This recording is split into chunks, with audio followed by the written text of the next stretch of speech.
Hi, ma'am. Good evening. Thank you for being here today. My name is Sagun Pandit, and I'm excited to share my presentation about the topic advocating for inclusion in early childhood and education care. In my presentation, the first part is the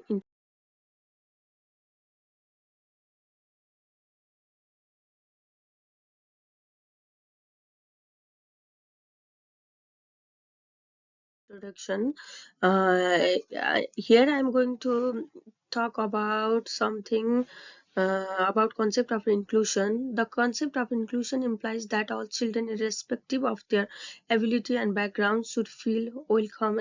And in my presentation,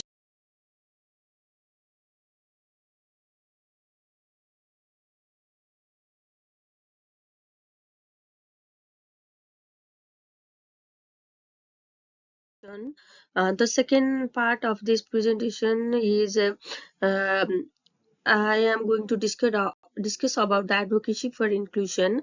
Inclusion in early childhood settings is an important subject since it makes all children. Then here is some brief reference to relevant legislation. The UNCRC advocated the view that every child, despite his or her disabilities, is entitled to the opportunities to grow up in an environment where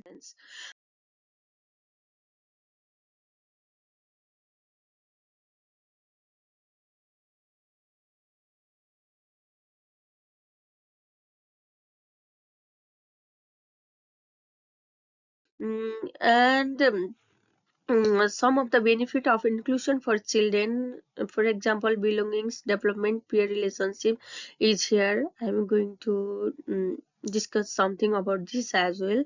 Since our first one question, here are the some inclusive practices. Inclusive practices involve creating environment and implementing strategies that ensure all individuals, regardless of their background or abilities, have equal access, opportunities, and experiences.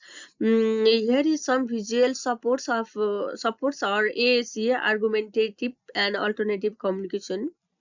To help children with communication differences, we have visual schedule, a picture action communication.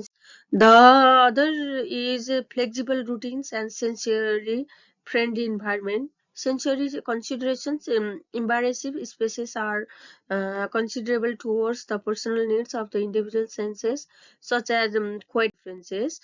Um, and I have written on this slide is responsive teaching and differentiated instruction with the some examples.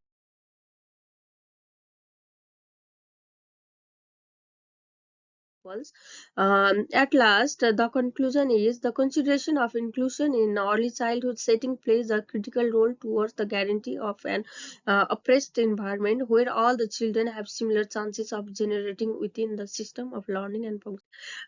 In conclusion, it should be pointed out that inclusive early childhood education does not only help the children with disability and diverse needs, but all children producing an enriched, empathetic, and empowering learning environment.